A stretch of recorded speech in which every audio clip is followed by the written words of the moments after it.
السلام عليكم ورحمة الله تعالى وبركاته.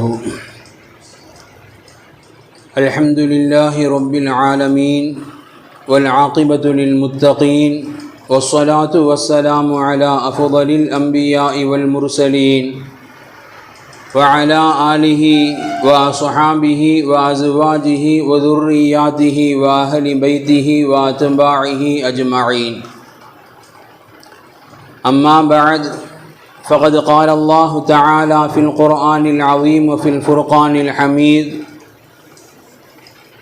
ولو شئنا لرفعناه بها ولكنه أخلد إلى الأرض واتبع هواه فمثله كمثل الكلب.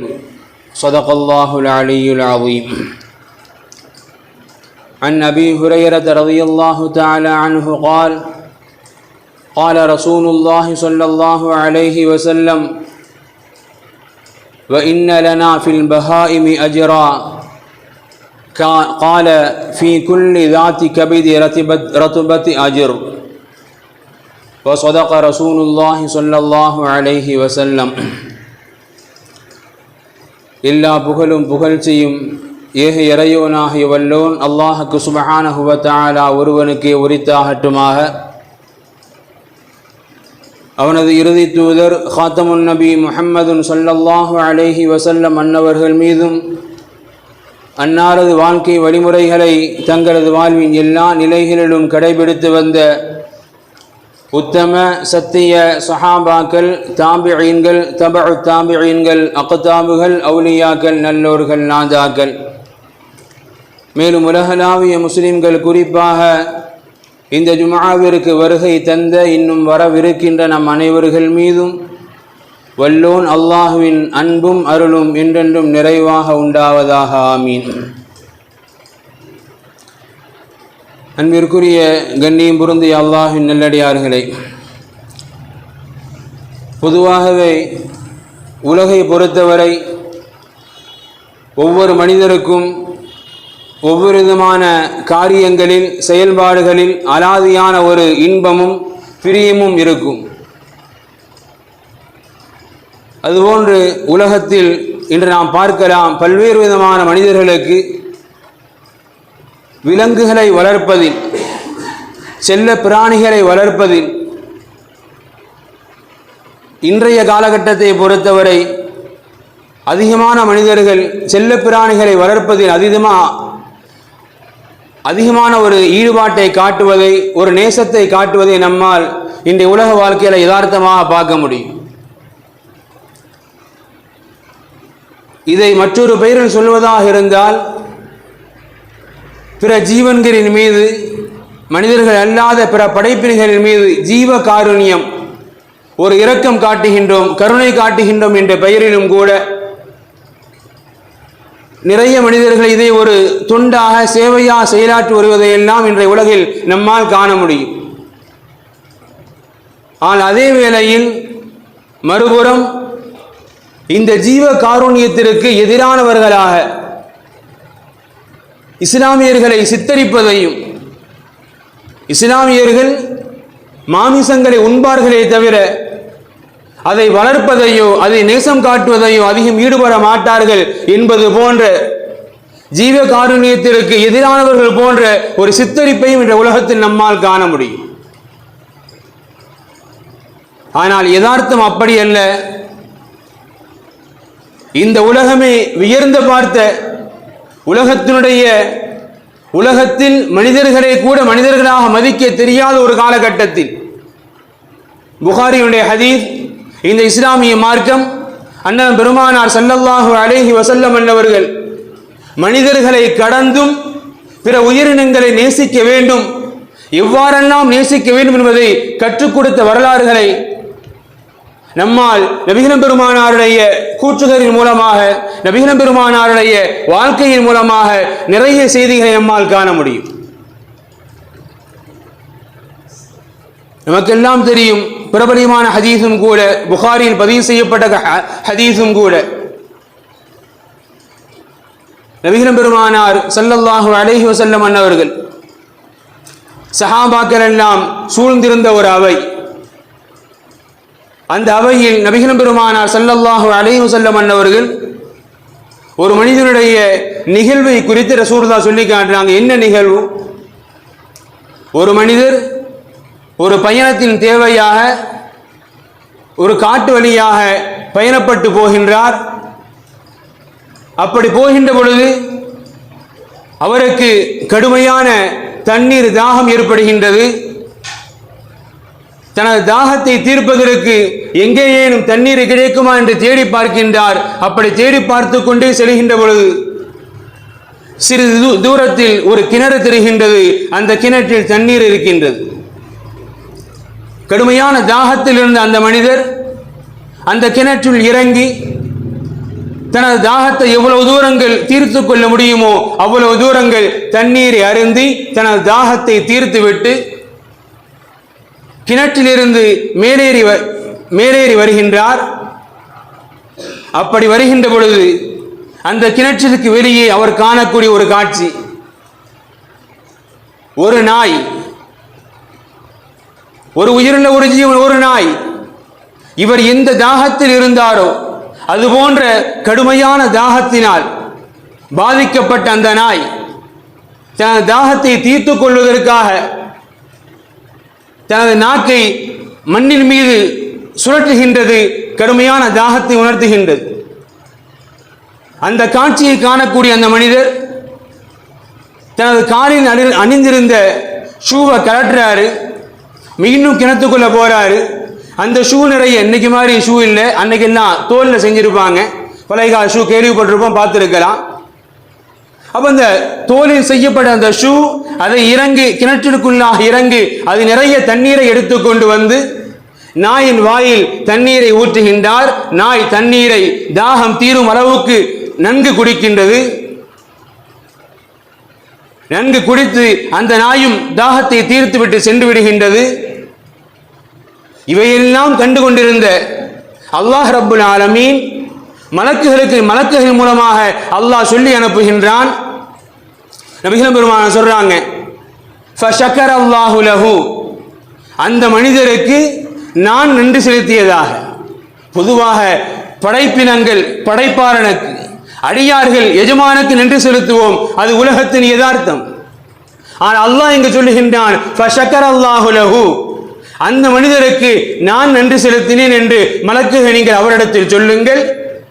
அது மட்டுமல்ல, ஃபகஃபர லஹு, அவரது கடந்த காலத்தினுடைய எல்லா விதமான பாவங்களையும் மன்னித்து விட்டேன் என்பதையும் நீங்கள் அந்த மனிதருக்கு சொல்லிவிடுங்கள் என்பதாக அல்லாஹ் ரப்புல் ஆலமீன் மலக்குகளிடம் சொல்லி அனுப்பிய இந்த வரலாறை நபிகள் பெருமானார் ஸல்லல்லாஹு அலைஹி வஸல்லம் அவர்கள் சுற்றிலும் சஹாபாக்கள் சூழ்ந்திருந்த ஒரு அவையில் சொல்லிக் கொண்டிருக்கின்ற பொழுது, சஹாபாக்கள் யாருங்க? இஸ்லாம் என்னும் ஜோதி அவர்களுக்குள்ளாக கிடைக்கும் வரை மனிதத்திற்குண்டான எந்த மாண்புகளையும் மனிதத்திற்குண்டான எந்த நாகரீகத்தையும் பார்க்க முடியாத ஒரு சூழலில் வாழ்ந்தவர்கள் அவர்கள். எனவே அவர்களுக்கு இந்த நிகழ்வு ஒரு மிகப்பெரிய ஆச்சரியத்தை குறிக்கின்றது. இந்த நிகழ்வு ஒரு மிகப்பெரிய ஆச்சரியத்தை கொடுக்குது. நபிகள் பெருமானாரத்தில் இப்படி கேள்வி கேட்பார்கள், இப்படி வினா தொடுத்தார்கள், யா ரசூலல்லாஹ் வ இன்ன லனா ஃபில் பஹாயிமி அஜ்ரா, நபி நாயகமே, விலங்குகளுக்கு நாம் அன்பு செலுத்துவதினாலும் விலங்குகள் மீது நாம் கருணை காட்டுவதினாலும் வ இன்ன லனா ஃபில் பஹாயிமி அஜ்ரா, நபி நாயகமே, நமக்கு கூலி கிடைக்குமா, நன்மை கிடைக்குமா? காரணம், சக மனிதனையே சக மனிதனாக பார்க்காத ஒரு சூழலில், என் பெண் இனத்தை ஒரு இனமாகவே பார்க்காத ஒரு சூழலில் வாழ்ந்து பழக்கப்பட்ட அந்த சஹாபாக்கள் கேட்டார்கள், யா ரசூலல்லாஹ், நபி நாயகமே, விலங்குகள் மீது அன்பு காட்டினாலும் கருணை காட்டினாலும் அதற்கும் அல்லாஹ்விடத்தில் நன்மை உண்டா?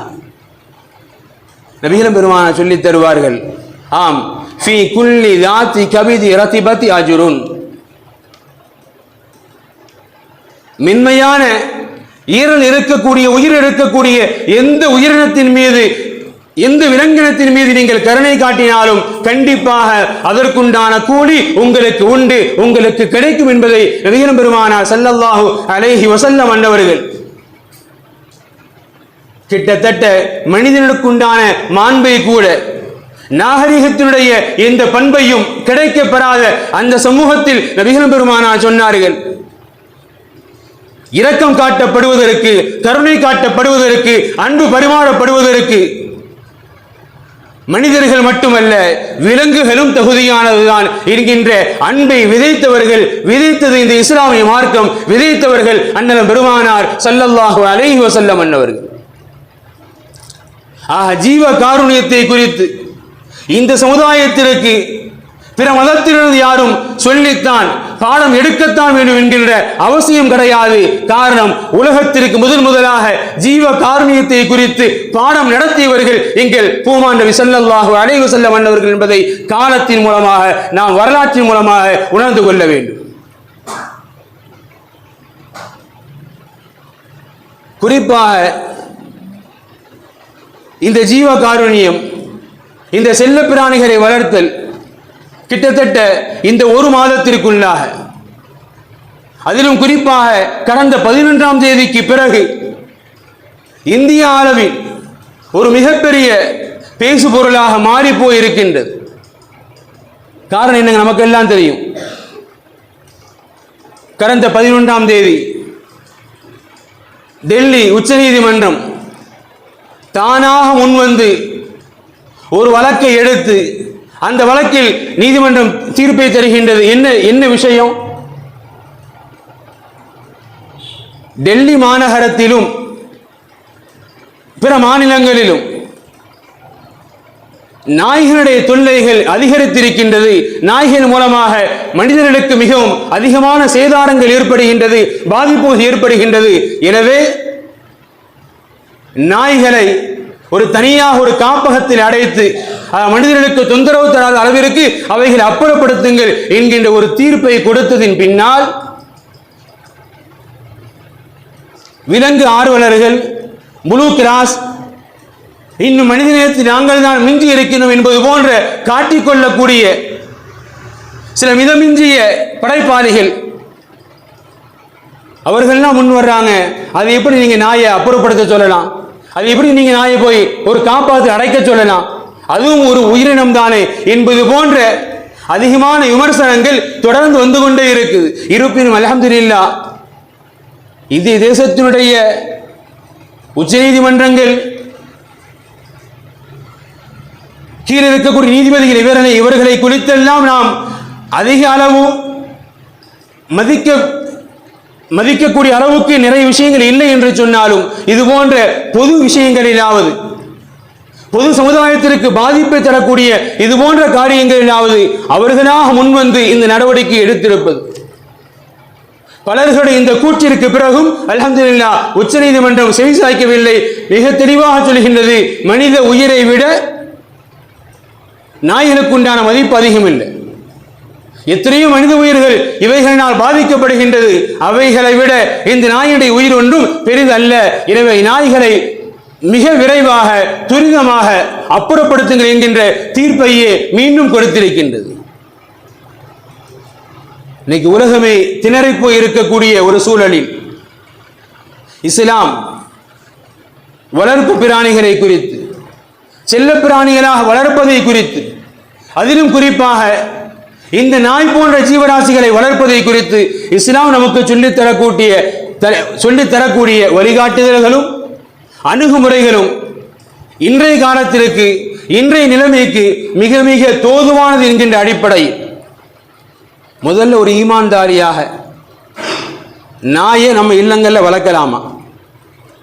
ஒரு ஈமான்தாரியாக அடிப்படை நாம் தெரிந்து கொள்ள வேண்டியது, நாய் வளர்ப்பு பிராணியா நமது இல்லங்களில் வளர்க்கலாமா? புகாரி, திருமிதி, முஸ்னத் அஹமது இது போன்ற எல்லா கிரந்தங்களிலும் இடம்பெறக்கூடிய ஹதீஸ், அப்துல்லா உமர் ரலியல்லாஹு அறிவிக்கிறாங்க, அபூ ஹுரைரா ரலியல்லாஹு அறிவிக்கிறாங்க. இது போன்ற பெரும் பெரும் சஹாபாக்கள் நிறைய அறிவிப்புகள், சில மாற்றங்களோடு இஸ்லாம் நமக்கு சொல்லித் தருது. மன் இத்தகத கல்பன், யார் ஒரு நாயை வளர்க்கிறாரோ, எப்படி? லைஸ பி கல்பி ஸரஇன் வலா ஸைதின் வலா மாஷியா. ஒரு நாயை வளர்க்க ஆசைப்படுறாரு, நாயை வளர்ப்பதற்கு நான் தேவை இருக்குது எங்கன்னு சொன்னா இஸ்லாம் 3 காரணங்களை சொல்லித் தருது. ஒருவர் விவசாய நிலங்களை வைத்திருக்கின்றார், விவசாயம் செய்கிறார். அந்த விவசாய நிலங்களில் மற்ற கால்நடைகள் மேய்ந்து விடுகின்றது, அதிலிருந்து பாதுகாக்க வேண்டும். நாயை வளர்க்கலாம், தன்னுடைய விவசாய நிலத்தை பாதுகாக்கணும், அதற்காக நாய் வளர்க்கிறார். இது முதல் காரணம். அடுத்து இஸ்லாம் சொல்லுது, ஆனால் இது இன்னைக்கு இல்லை. வலா சொய்தின், அன்று வேட்டை பிராணியாக நாயை பயிற்சி கொடுத்து சும்மா இல்லை. வேட்டை பிராணிக்கு நாயை பழக்குவாங்க, அப்படி பழக்கணும். அது இன்னைக்கு அந்த வரைமுறை இல்லை. வலா சொய்தின், வேட்டை பிராணியாக. மூன்றாவது வலா மாஷியத்தின், ஒருவர் கால்நடைகளை வச்சிருக்கிறார், ஆடோ மாடோ கோழியோ கால்நடை வச்சிருக்கிறார். மற்ற பிராணிகள் அவைகளை வேட்டையாடி விடுகின்றது, எனவே அதிலிருந்து பாதுகாப்பதற்காக இவர் நாய் வளர்க்கிறார். இந்த மூன்று காரணங்களுக்காக நாயை வளர்த்தால் அது ஆகுமாக்கப்பட்டது. அவைகளை கடந்து நபிகள் பெருமான் எச்சரிக்கை சொல்றாங்க. ஹதீஸ் முடியல. நபிகள் பெருமான் இந்த மூன்றுக்காக வளர்த்தால், ஒரு மனிதர் பராமரிக்கலாம்.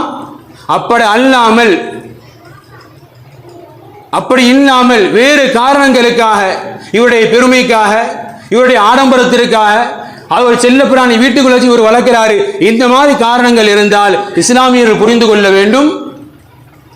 ஷரியத் மாணவி ஸல்லல்லாஹு அலைஹி வஸல்லம் நமக்கு சொல்லித் தரக்கூடிய ஹதீஸ், فإنه ينقص من أجره كل يوم قيرات என்று ஒரு ரிவாயத், قيراتان என்று ஒரு ரிவாயத். ஒருத்தர் நாயை வளர்க்கிறாரு, எதுக்குன்னு சொன்னா காவலாளியா வச்சிருக்கிறாரு. இந்த மூன்று காரணங்கள் அல்லாமல்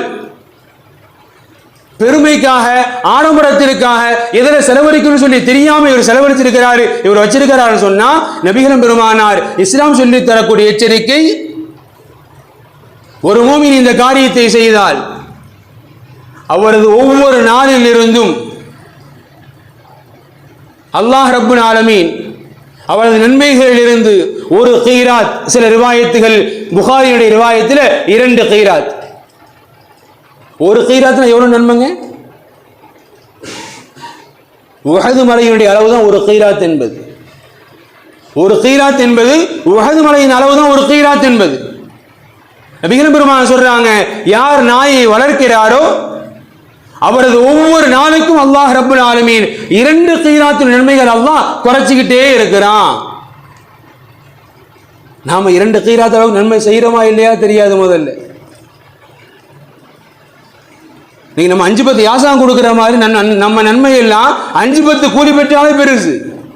இஸ்லாம் சொல்லுகின்றது, நாயை வளர்த்தால் அவரது ஒவ்வொரு நாளிற்கும் அல்லாஹ் ரப்புல் ஆலமீன் அவரது பதிவேட்டில் இருந்து 2 கீராத் நன்மைகளை அல்லாஹ் குறைத்து கொண்டே வருவான். ஆக நாய் பார்த்ததுமே அடித்து விரட்ட வேண்டிய பிராணி அல்ல. நாய் கருணையே காட்டப்படக்கூடாத பிராணி அல்ல. நாய் பார்த்ததுமே கொலை செய்துவிடக்கூடிய பிராணி அல்ல.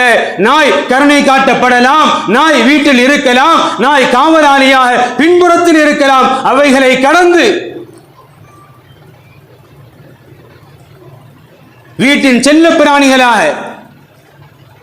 வீட்டின் முற்றத்தில், ஏன் இன்றைய பொறுத்தவரை வீட்டின் படுக்கை அறையில் கணவனுக்கு இடம் இருக்குது இல்லையோ, பெற்ற பிள்ளைக்கு இடம் இருக்குது இல்லையோ, நாயை கட்டிக்கொண்டு தூங்கக்கூடிய சமுதாயம் பெருத்திருக்கின்றது. அல்லாஹ் பாதுகாக்கணும்.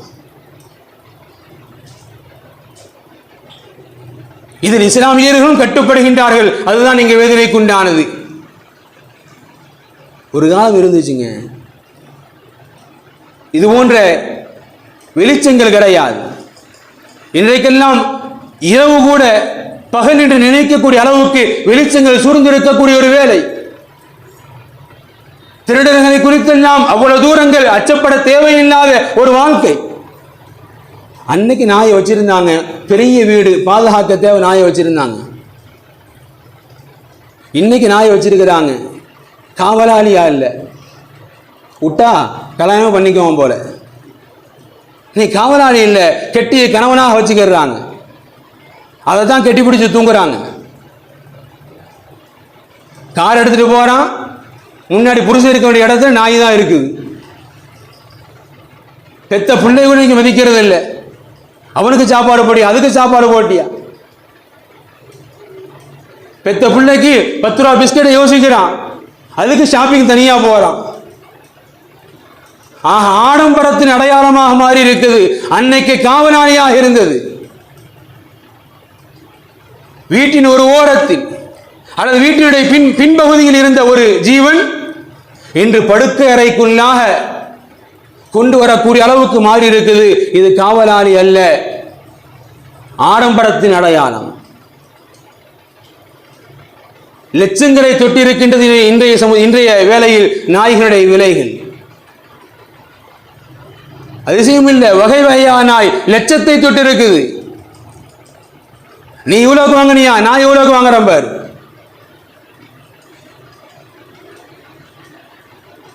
இஸ்லாம் ஒருபோதும் எந்த ஒரு பிராணியையும் காரணமின்றி வெறுக்க சொல்லாது. எந்த ஒரு பிராணியும் தகுந்த காரணங்களை உதாசீனப்படுத்த சொல்லாது. இன்னைக்கு சமுதாயம் சந்திக்கக்கூடிய அவலங்கள் என்ன தெரியுமா? ஒரு புள்ளி ஆய்வு இந்த வருடம் ஜனவரி 1 நடைபெறக்கூடிய ஆகஸ்ட் 10 வரை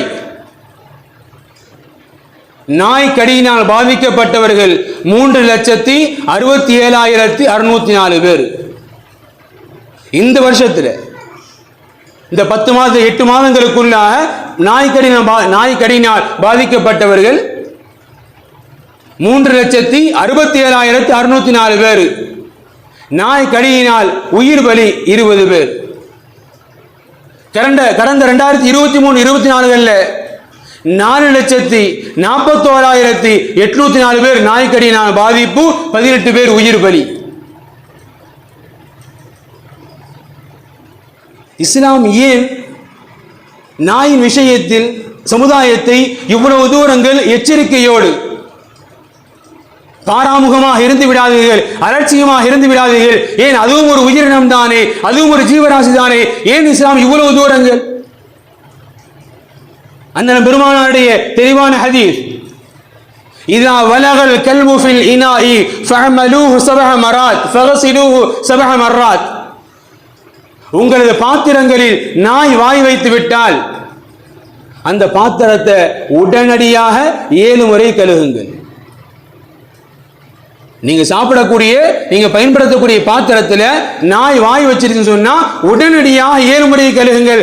நிறுத்தல ரசூலுல்லாஹ். அடுத்து சொல்றாங்க, வஅஃபிருஹு சாமினா பித்துராப். 8வது முறை மண்ணை கொண்டு அழுத்தி தேயுங்கள். 8வது முறை மண்ணை கொண்டு அழுத்தி தேயுங்கள். 8 முறை, 8ல் 1 மண்ணை கொண்டு கழுகுங்கள். ஏன் ஒரு ஜீவராசியிட்ட இஸ்லாம் இவ்வளவு தூரங்கள் அந்நியப்படுத்த வேண்டும்? மனித சமுதாயத்திலிருந்து ஏன் இவ்வளவு தூரம் அந்நியப்படுத்த வேண்டும்?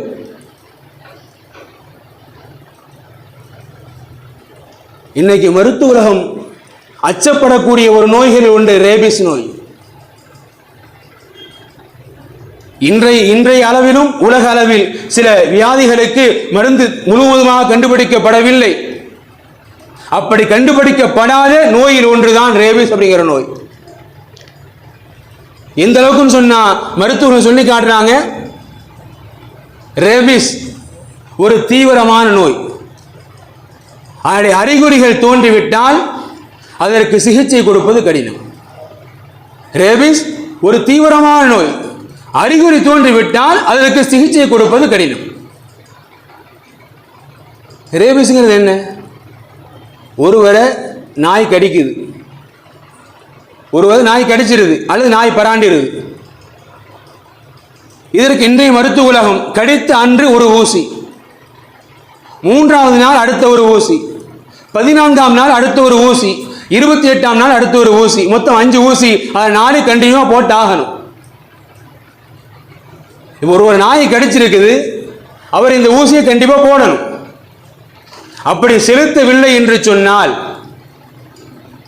மருத்துவங்க என்ன சொல்றாங்க, ஒரு நாய் கடிச்சிருக்குது, அவர் அசால்ட்டா இருக்கிறார், அலட்சியமா இருக்கிறார், ஒண்ணுமே செய்யாது, அவருக்கு காய்ச்சலோ மற்ற இந்த பாதிப்பு எதுவுமே தெரியாது. எப்பங்க? 3 to 6 மாதங்கள் வரை எந்த பாதிப்பும் உடல் காட்டாது. கடித்த இடத்திலிருந்து அந்த கிருமி கொஞ்சம் கொஞ்சம் கொஞ்சம் கொஞ்சம் கொஞ்சம் கொஞ்சமாக முன்னேறி அவரது மூளையை தொடும் வரை, மூளையை தொட்ட ரேபிஸ் அர்த்தம். மூளையை அந்த கிருமி தொட்டு விட்டால் ரேபிஸ் தாக்கிவிட்டது என்று அர்த்தம். ரேபிஸ் வந்தா என்ன நடக்கும், என்ன அறிகுறி மருத்துவர் சொல்றாங்க? நாயை போன்று ஒரு கரிச்சிப்பார், அந்த கோபம் இதெல்லாம் இருக்கும். இரண்டாவது, தண்ணியை பார்த்தாலே ஒரு அலர்ஜி, தண்ணி குடிக்கணும்னு தோணும். ஆனால் தண்ணியை பார்த்த உடனே தொண்டையில் ஒரு விதமான வலி ஏற்படும், அதில் கத்துவாங்களாம். வெளிச்சத்தை பார்த்தால் பிடிக்காது. இது போன்ற அடையாளங்கள் தோன்றும். மருத்துவங்க சொல்றாங்க இது ரேபிஸினுடைய அடையாளம். இது தோன்றிவிட்டால் அவருக்கு சிகிச்சை அளித்து பயனில்லை. கிட்டத்தட்ட 10 தினங்களுக்குள்ளாக மரணம் அவருக்கு நிச்சயம். இந்த வாரம் சேலத்தில் கருப்பசாமி என்று சொல்லப்படக்கூடிய ஒரு மனிதர், அவர் வளர்த்த வீட்டு பிராணி செல்ல நாய் கிட்டத்தட்ட 3 மாதங்களுக்கு முன்பாக அவரை கடித்தது. அது குடும்பத்தார்கள் எவ்வளவு தூரங்கள் அவர் வற்புறுத்தினார்கள், வாங்க போய் மருத்துவர் பார்க்கலாம், இன்ஜெக்ஷன் போட்டுக்கிறாண்டு, அதெல்லாம் ஒண்ணுமில்லை விட்டுருங்க என்றாரு. 2 தினங்களுக்கு முன்பாக மரணம். குடும்பத்தார் சொல்றாங்க அந்த அத்துணை அடையாளங்களும் இருந்தது, ரேபிஸினுடைய அத்துணை அடையாளங்கள் இருந்தது. ஆக இஸ்லாம் ஒரு பிராணியை, ஒரு உயிரினத்தை ஏன் இவ்வளவு தூரங்கள் மனித சமுதாயத்தை விட்டு விலக்கி வைக்க சொல்கின்றது, அப்புறப்படுத்த சொல்கின்றது என்பதற்குண்டான காரணம் இல்லாமல் இல்லை. காரணம் இன்றளவும் அதற்குண்டான மருத்துவங்கள் முழுமையாக இல்லை. எனவே ஒரு உயிர் பலி அநியாயமாக நிகழ்ந்து விடக்கூடாது. எனவே காவலுக்கு பயன்படுத்தினால் உங்களை விட்டு அப்புறப்படுத்தி வையுங்கள். அப்படி இல்லை எனில், தேவை இல்லை எனில் அதை வளர்க்க தேவையில்லை என்கின்ற ஒரு சூழலை இஸ்லாம் நமக்கு கற்றுக் கொடுக்குது. இன்னைக்கு நாய்க்காக இறக்கப்பட்டு முன்னோடுறவங்க எத்தனையோ ஃபேமஸ் ஆர்டிஸ்ட் இன்னைக்கு பேட்டி கொடுக்குறாங்க. இந்தியாவோட நாய்க்கு போட்டு நிலைமையா எங்களால் தாங்க முடியல. இன்னும் சில அறிவிஜிகள் சொல்றாங்க மனிதர்களும் எத்தனையோ கிரிமினல் இருக்கிறாங்க. கிரிமினல் இருக்கிற ஒரு கிரிமினல் வச்சு ஒட்டுமொத்த மனிதனை குறை சொல்ல முடியுமா? அதுபோல நாய். இவ்வளவு தூரங்கள் ஆபத்துகள் இருந்தும் கூட அந்த ஆபத்துகளை உணராமல் இதற்குண்டான மருத்துவத்திற்குண்டான முழுமையான சாத்தியக்கூறுகள் இன்னும் மருத்துவத்துறைகளை திகைத்துக் கொண்டிருக்கக்கூடிய வேளையில் நாய் ஒரு உயிர் பிராணி, அது காவலுக்கு தேவை என்றால் பயன்படுத்துங்கள், இல்லை எனில் அவைகளை விட்டு அப்புறப்படுத்தி விடுங்கள் என்பது இஸ்லாம் நமக்கு இன்று சொல்லி தந்த வரைமுறை. அதிலும் குறிப்பாக அன்னைக்கெல்லாம் 2 நாளுக்கு முன்பாக முஸ்லிம்கள் நிறைந்த பகுதி கூத்தாநல்லூர்ல வீட்டுக்குள்ள தூங்கி இருந்த 1.5 வயசு குழந்தையை கடிச்சிட்டு வந்திருக்குது. தொட்டில தூங்கி இருந்த குழந்தையை போய். ஆக எவ்வளவு தூரங்கள் இந்த நாய்களிடமிருந்து மனிதர்கள் எச்சரிக்கையாக இருக்க வேண்டும் என்கின்ற ஒரு விழிப்புணர்வை இஸ்லாம் என்றோ கொடுத்து விட்டது. இஸ்லாமியர்களும் நம்மை சார்ந்த மக்களிடத்தில் நாம் வசிக்கும் பகுதியிலிருந்து நாய்களை எவ்வளவு தூரங்கள் அப்புறப்படுத்த முடியுமோ அவ்வளவு தூரங்கள் அப்புறப்படுத்துவதற்கு முன் வர வேண்டும். அல்லாஹ் ரப்புல் ஆலமீன் இந்த கோர்ட்டினுடைய தீர்ப்பின் மூலமாக மனித சமுதாயத்திற்கு வளமான, பாதுகாப்பான, ஆரோக்கியமான வாழ்க்கை அல்லாஹ் தந்தல் புரிவானாக. வாஹிரு தஅவாஹும் அனில் ஹம்துலில்லாஹி ரப்பில் ஆலமீன். அஸ்ஸலாமு அலைக்கும் வரஹ்மத்துல்லாஹி தஆலா வ பரகாத்துஹு.